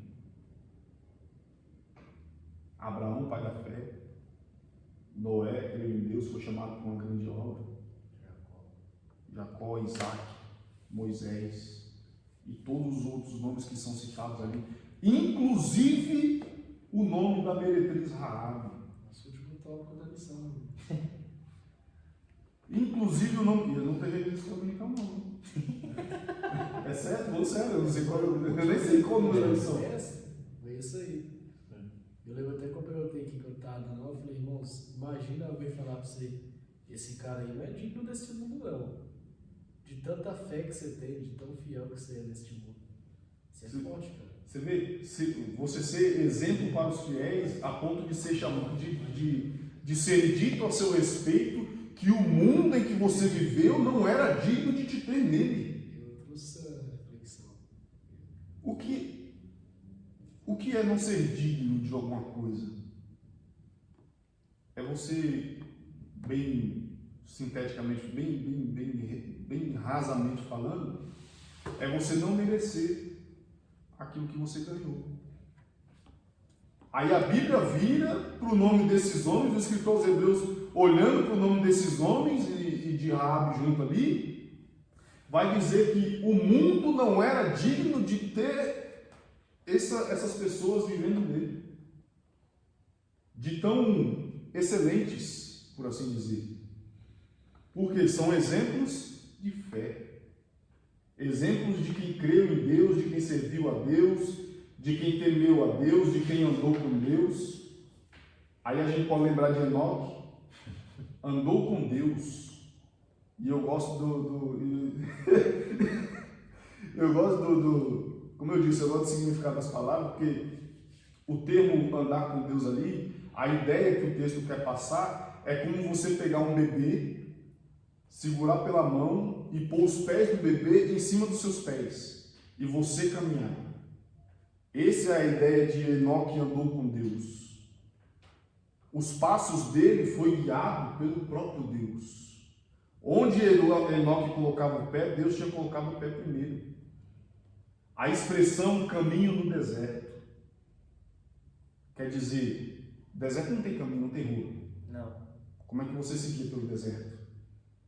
Antes que o vento bata e a tempestade de areia cubra tudo de novo, você seguia pelo caminho de alguém que já passou primeiro. Olha, meu Deus. Por que Deus é o nosso caminho no deserto? Porque a gente caminha segundo as pisadas dele. Meu Deus. Ele vai na frente e a gente vai atrás, sendo guiado pelos passos dele. Amém? Amém. Vocês recebem essa palavra? Amém, em nome de Jesus. Então, por isso que ele é o hino lá, o caminho no deserto, o significado da expressão é esse. As caravanas de camelo, mercadores que iam passando pelo deserto, ia caminhando e ia deixando as pegadas para trás. Antes que a tempestade de areia viesse, alguém poderia seguir aquelas venas pisadas e encontrar o caminho de destino. Jesus faz isso conosco. Eu sou o caminho. Ninguém vem ao Pai se não for por mim. Quer dizer, eu estou deixando um caminho para vocês. Eu estou mostrando por onde vocês devem andar. Aí se eu não me engano, não é Tomé não que vai dizer, mostra-nos o caminho. Esqueci o nome do abençoado. Não, acho que não é Felipe também não. Não, Vou fugir da memória agora aí. Nossa, mas É João 14. Mas um dos discípulos vai dizer, mostra-nos o caminho que nos basta. Mostra-nos o Pai. Não é Judas, acho que é Judas que fala, não é? Acho que é Judas. Ele fala assim, mestre, João 14. Felipe, né? Como saberemos o caminho? Como nós vamos saber o caminho? Como nós vamos saber quando o Senhor está indo? Mostra-nos o Pai que nos basta. Tomé disse isso. Senhor, não sabemos para onde vai. Como podemos saber o caminho? Aí Felipe disse, Senhor, mostra-nos o Pai que nos basta. Aí antes Jesus tinha dito, eu sou o caminho. Vocês querem ver o Pai? Olha para mim. E eu vou levar vocês até Ele. Quem vê a mim, vê ao Pai já. Mas ninguém vem ao Pai se não for por mim, que eu sou o caminho. Certo? Então, homens dos quais o mundo não era digno. Por outro lado, ainda também encontramos em outras passagens nomes de pessoas que tiveram condutas das quais devemos nos afastar. Caim, filho de Adão, que assassinou o próprio irmão. Cã, filho de Noé, que expôs a nudez do próprio pai. Acã, que tentou esconder despojos de guerra. Ofni e Finéias, filho de Eli, que se prostituíam na porta da tenda onde a arca ficava. Imagine hoje, nos dias nossos, alguém chegar na porta da igreja e fazer sexo lá na calçada. Era isso que os filhos de Eli faziam. A tenda da arca estava lá montada, a arca estava lá dentro. Eles iam na porta e se prostituíam com as mulheres. Aminon, filho de Davi, que estuprou a própria irmã. Absalão, filho de Davi, que também foi fratricida, além de usurpador do próprio pai. Quer dizer, Absalão matou o próprio irmão e ainda tomou, né, por algum tempo, tomou o trono do próprio pai. Jeroboão, que herdou as 10 tribos do norte depois da separação causada por Roboão. Jeroboão foi idólatra. Herodes, que aceitou ser adorado como se fosse um deus. A história vai dizer que, se não me engano é Herodes o Grande, ele vestiu uma roupa cintilante, bonita, veste real, top, de linha. E quando apareceu o povo, o sol batia na roupa dele que brilhava. Aí o povo dizia, parece um deus. Ele, em vez de se humilhar e dar glória a Deus, ao Deus verdadeiro, ele tomou aquela glória para si. Por isso morreu comido de bicho. É um exemplo para não ser seguido. Obreiros que querem a glória para si mesmo. Obreiros que o Espírito Santo brilha nele, usa ele, levanta ele, capacita ele, gera reconhecimento nele, mas ele toma a glória de Deus para si. Ele quer ser... Esse é o cara, eu sou mesmo. Esse prega mesmo. Não. Toda honra e toda glória seja dada ao único Rei eterno, imortal, invisível, mas real, que é o único digno de receber louvor. Glória a Deus. João, Apocalipse, capítulo, se não me falo do nome, capítulo de número 22, lá no finalzinho, ele diz que pela grandeza das revelações, Ele se ajoelhou diante do anjo que tinha mostrado as coisas para ele para adorar o anjo. O anjo falou: ei, levanta. Aqui não, eu sou servo igual você. Adora a Deus. Todo louvor e toda honra a Deus. Quer ser um obreiro de valor? Reconheça, nós devemos, para ser obreiros de valor e ser exemplo para os fiéis, nós temos que ser exemplo de humildade também. Reconhecendo que se não for a mão de Deus usando a gente, somos nada. É lata vazia batendo. Faz barulho e grita e bebe e não sai nada. Se não for a misericórdia de Deus, a mão do Senhor, o Espírito Santo usando a nossa vida, não sai nada. E eu vou querer glória para mim? Nós vamos querer glória para nós? É muito bom ser honrado. Você chegar numa igreja para pregar, ser bem recebido, ser bem tratado. É bom. Mas isso não é motivo de ser louvado. Eu não posso me apegar a isso e querer ser reconhecido dentro disso. Não. Até no serviço dos irmãos que traz água para nós, louvado seja Deus pela vida dele. Certo? Então, finalizando aí, Ananias e Safira, que tentaram enganar o próprio Espírito Santo, mentindo sobre a oferta. São vários os exemplos bons e maus que podemos observar, mas o maior de todos eles, o exemplo perfeito, é o nosso Senhor Jesus Cristo, que disse, João 13,15, porque eu vos dei o exemplo. Vamos ler? Evangelho de João. Nós está acabando já, gente. Se vocês estão com sono. João 13,15.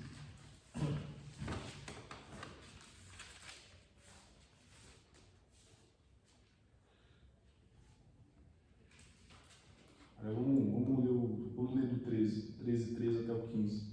Vós me chamais mestre e senhor, e dizeis bem, porque eu sou. Ora, se eu, senhor e mestre, vos lavei os pés, vós deveis também lavar os pés uns aos outros. Por quê? Porque eu vos dei o exemplo para que, como eu fiz, façais vós também. Certo? Então, o maior exemplo que nós devemos, claro, nós temos exemplos humanos, sim, são muito bons. É muito bom a gente olhar para alguém, como a gente pode olhar para o nosso pastor, se inspirar. Mas o nosso maior exemplo ainda é o nosso Senhor Jesus Cristo. E que, imagine, um rei lavando o pé do plebeu. Em que monarquia vocês viram isso acontecer? Nunca. Nunca mesmo. Em que país do mundo onde até hoje tem o reino da Dinamarca, que tem rei, o Principado de Luxemburgo, que tem um príncipe lá, a Espanha tem rei também. Qual desses reis vai querer se dobrar, tirar suas vestes real, ajoelhar no chão para lavar o pé de um cidadão comum? Nenhum. Mas o Rei dos Reis fez. E disse, para que como eu fiz, vocês façam também. Então, para a gente finalizar aí a última pergunta. Em que devemos ser bons exemplos? Em tudo. Aí a gente vai usar o texto primeiro. A lista que responde essa pergunta é longa. Mas partindo do texto base, Paulo vai elencar 5 pontos para Timóteo em que ele deve ser exemplo demais. Na palavra, no trato, na caridade, que é o amor, na fé e na pureza, que é a santidade. Primeiro, na palavra. Como obreiros da casa de Deus, devemos estar prontos para fazer uso da palavra sempre que for necessário. Tito 1:9.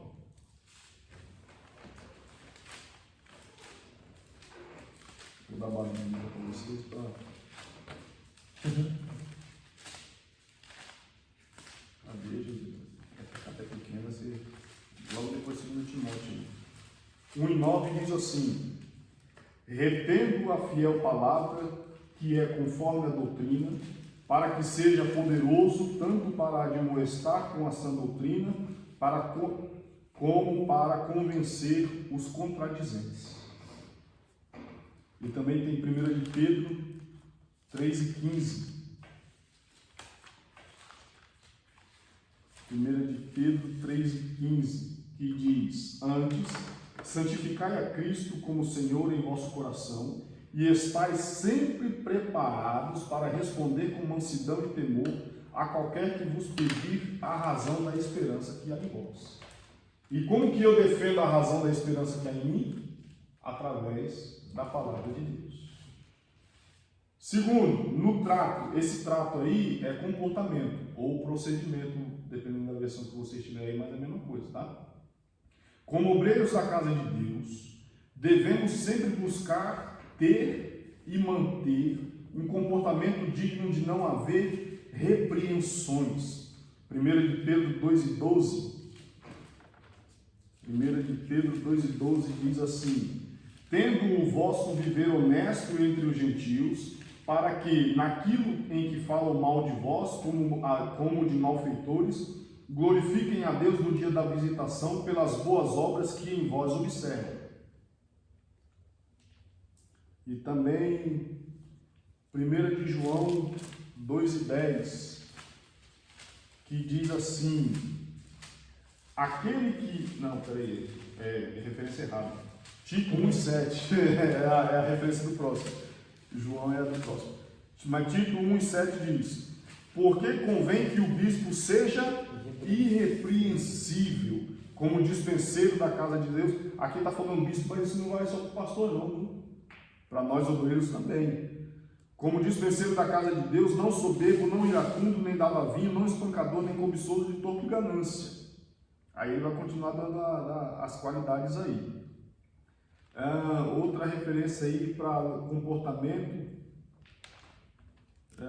1 de Pedro 5, do 1 ao 3.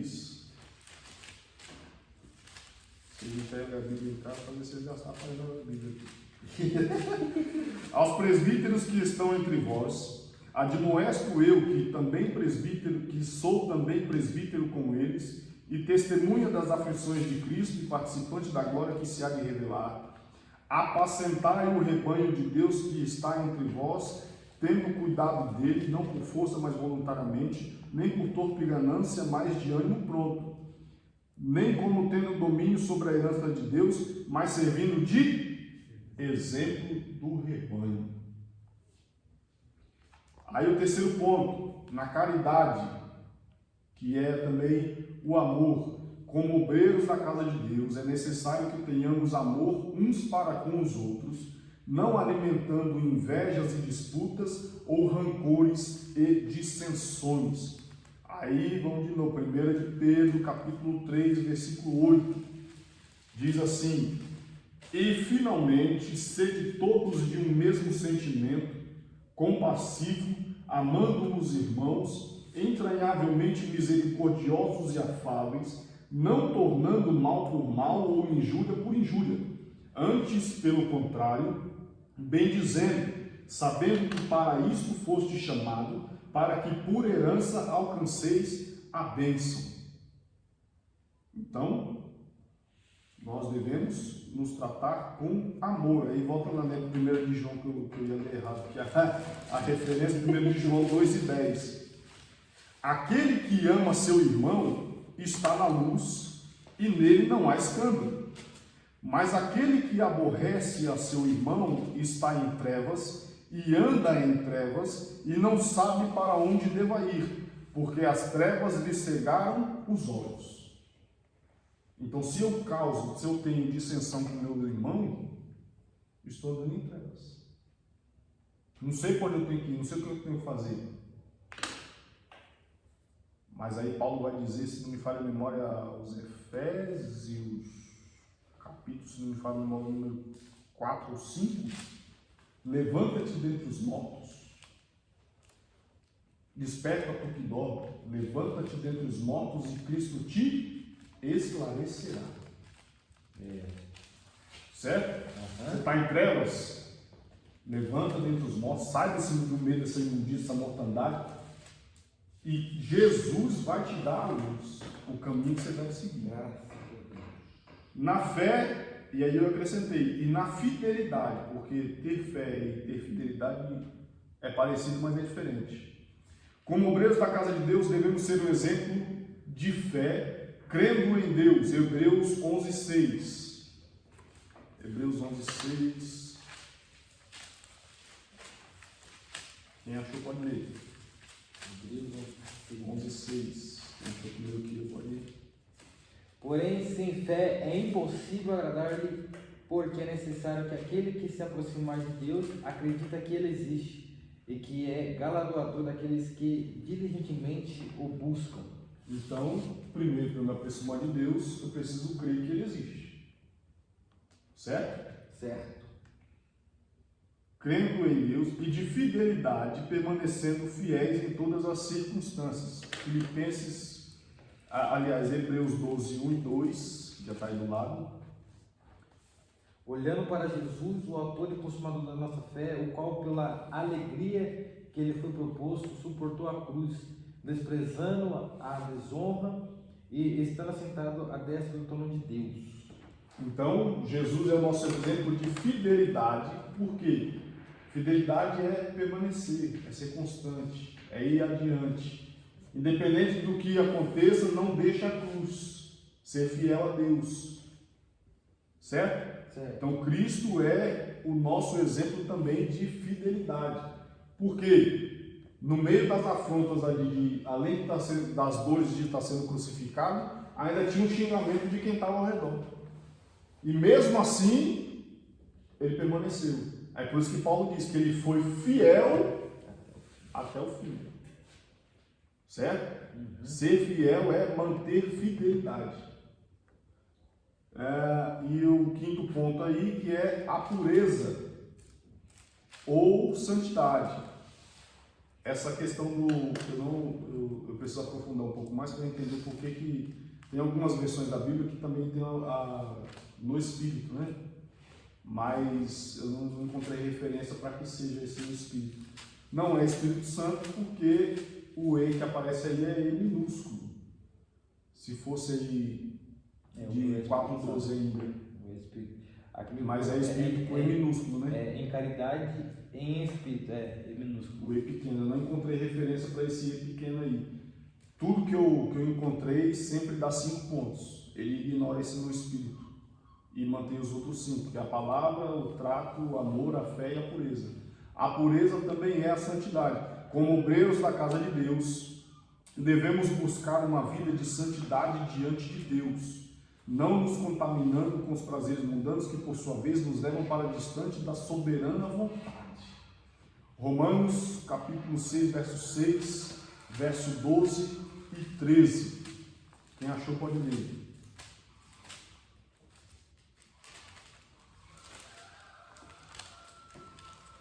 Romanos 6, verso 6, verso 12 e verso 13.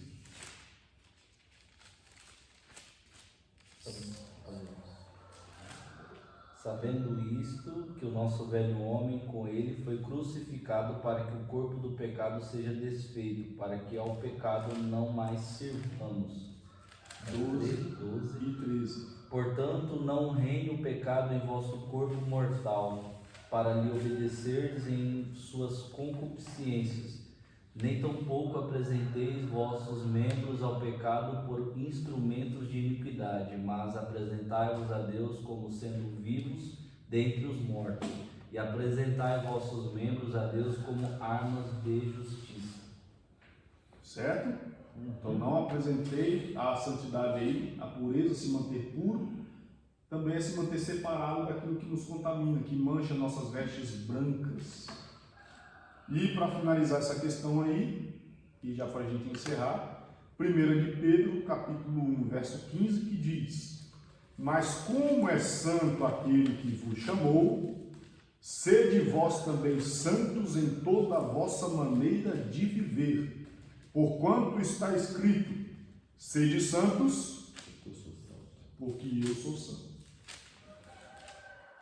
O comentário final é: para além das recomendações específicas do verso 12, né, de 1 Timóteo 4,12 que nós vemos aí, Temos ainda as recomendações inseridas, capítulo 3, versos de 1 a 13, Tito, capítulo 1, versos de 6 a 9, algumas recomendações de 1 Pedro 5, 2, 3 e 1 Coríntios, capítulo 4, versículos 1 e 2.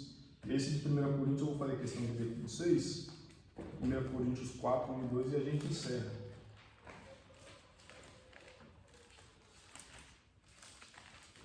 Que a gente está falando sobre ser exemplo. Então, Paulo diz aos Coríntios, capítulo 4, versículo 1 e 2. É minha esposa me ligando já. Que os homens nos considerem como ministros de Cristo e dispenseiros dos mistérios de Deus. Além disso, requer-se nos dispenseiros que cada um se ache fiel. Meu Deus. Certo? Todas essas passagens nos levam a observar como deve ser a conduta do obreiro para que este sirva como um bom exemplo na casa de Deus. Que o Senhor Deus nos ensine e nos ajude a ser cada dia mais bons exemplos para os fiéis. Amém? Bom, amém. É isso aí. Eu agradeço a oportunidade em nome de Jesus. Ficou 3 horas aqui praticamente. Não, mas foi muito bom, mano. Você é louco.